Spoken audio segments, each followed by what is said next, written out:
Every year, gardeners throw away the most powerful head start without realizing it. They wait until spring, while those who plant these 9 crops in January quietly unlock 6 extra months of harvest and food security most families never see.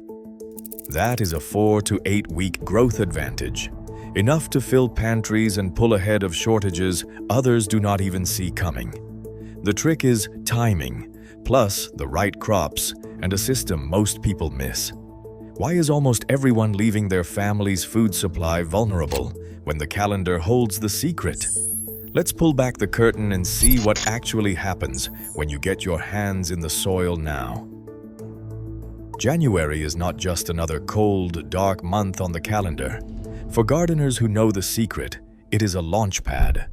By starting seeds now, while everyone else waits for spring, you gain a 4 to 8 week head start on the entire growing season. That extra time means more harvests, bigger yields, and a pantry that stays full long after others run out. In practical terms, this early jump lets you double your transplant windows, one for the first rush of spring, another for late spring or early summer. The result is that you can stagger plantings, avoid the late season bottleneck, and keep your family's food supply steady, not just in fits and starts. It is a strategy that has been proven for generations.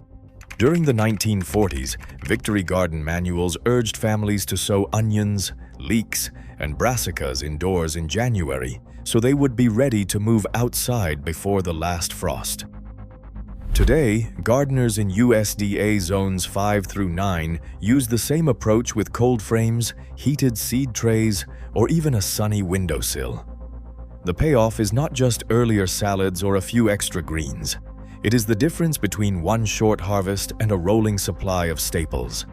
Onions that cure before the summer heat, greens that last into winter, root crops that keep through the hungry months. Every week gained in January multiplies across your whole garden. This is the calendar advantage most people miss, and that is why the best time to act is now, not later. Onions, leeks, and potatoes are the backbone of a self-sufficient garden. These are the crops that keep a pantry stocked long after the last tomato has vanished. January is the moment to start them, not in the ground, but indoors or in cold frames, where steady warmth and light give them a crucial head start. Maya begins by labeling trays for each variety, and she treats these alliums with patience and care. Onion seeds are sown in shallow flats, spaced a 1/4 inch apart and pressed into moist seed starting mix. Leeks get the same treatment with a little more space between rows for their slender stems. Both need steady temperatures, 65 to 75 degrees Fahrenheit, and plenty of light to avoid weak, leggy growth. The trick is patience. These alliums grow slowly at first, but by transplant time, their roots will be strong enough to handle unpredictable spring weather. Potatoes demand a different approach. January is for chitting, setting seed potatoes in egg cartons or trays with their eyes facing up, somewhere cool and bright. Over 3 to 4 weeks, sturdy sprouts form, priming the tubers for planting as soon as the soil thaws. This simple step can boost yields by 20 to 30%, turning every pound of seed potato into as much as 10 to 15 pounds at harvest. These staples are not just about calories. Onions can store for 6 months or more in a cool, dry spot. Leeks will overwinter in the ground, offering fresh flavor deep into the cold months. Potatoes, cured and kept in darkness, stretch meals well into spring.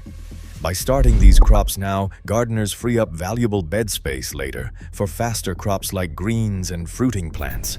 The result is a foundation that supports the entire year's food supply, steady, reliable, and ready before the rush of spring planting begins. Start these long-term staples in January, and you shift from scrambling to planning. That timing creates food security, and it changes everything about how your garden feeds your family. Kale, spinach, and lettuce transform the January garden into a powerhouse of early nutrition. These greens are not just for salads, they are the first defense against the vitamin slump of late winter. Waiting to plant means losing weeks of fresh leaves. Start now to keep your table vibrant and your family healthy. Kale stands out for its cold resilience. Even in unheated frames or under a simple row cover, it keeps growing while other crops are still dormant. One plant yields up to 2 pounds of leaves, harvested again and again for months. Sow kale seeds 1/4 inch deep in moist, loose soil, then thin seedlings to 12 inches apart for sturdy growth.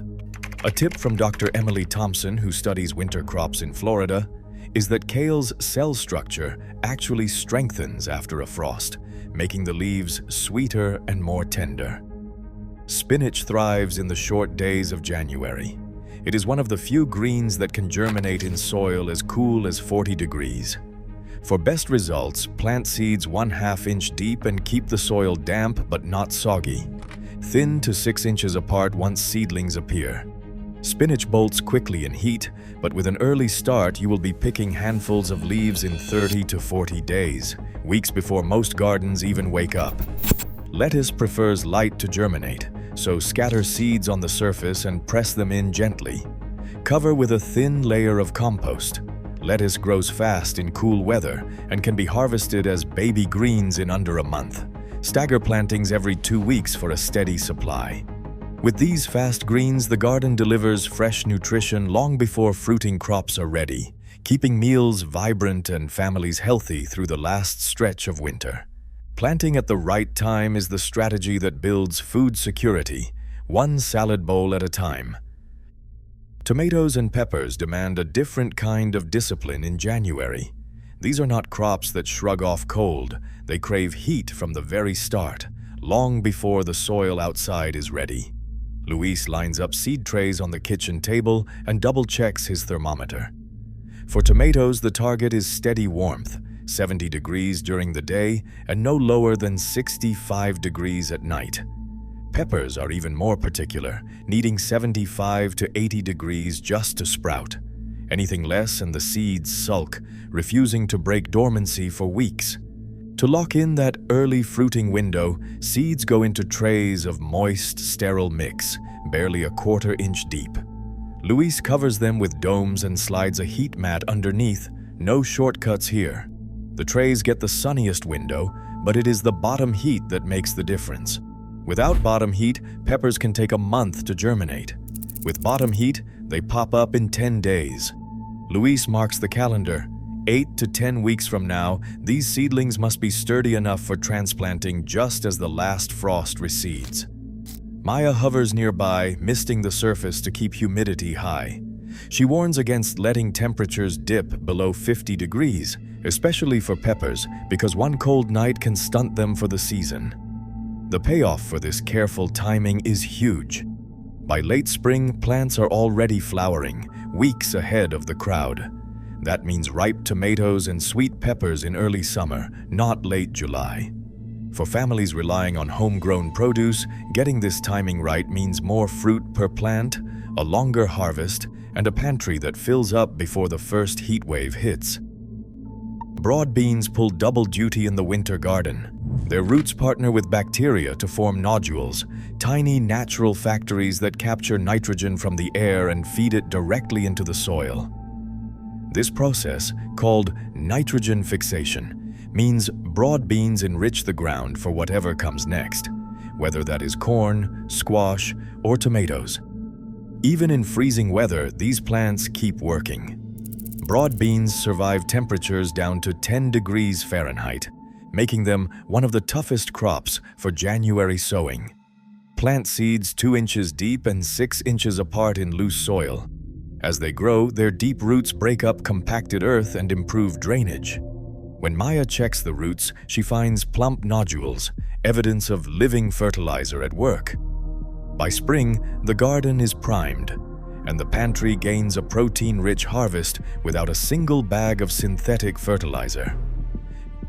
Jars line the shelves, each one filled with onions, beans, and tomatoes grown months earlier. Maya counts the rows, running her hand over the labels, every date a reminder of the extra harvests made possible by that January start. Luis stacks crates of potatoes and leeks in the cellar, their skins cured and ready for the long haul. The The freezer holds bags of kale and spinach, blanched and sealed, enough to carry their family through the leanest stretch of winter. At the local pantry, a box marked with their names joins the weekly donation, extra greens and roots set aside for neighbors who need them. By the end of the year, their garden has supplied nearly half of their vegetables, cutting grocery bills by hundreds of dollars. For Maya and Luis, the numbers are clear. A few weeks' head start in January means real savings, often $500 to $1,000, right back into their pockets. Right now, food prices and supply chains remain unpredictable. Every January seed you plant is a hedge against uncertainty, offering control, nutrition, and resilience. Year-round security is not luck. It is the result of a single, timely choice. The future of your table starts today. Share your favorite January crop below.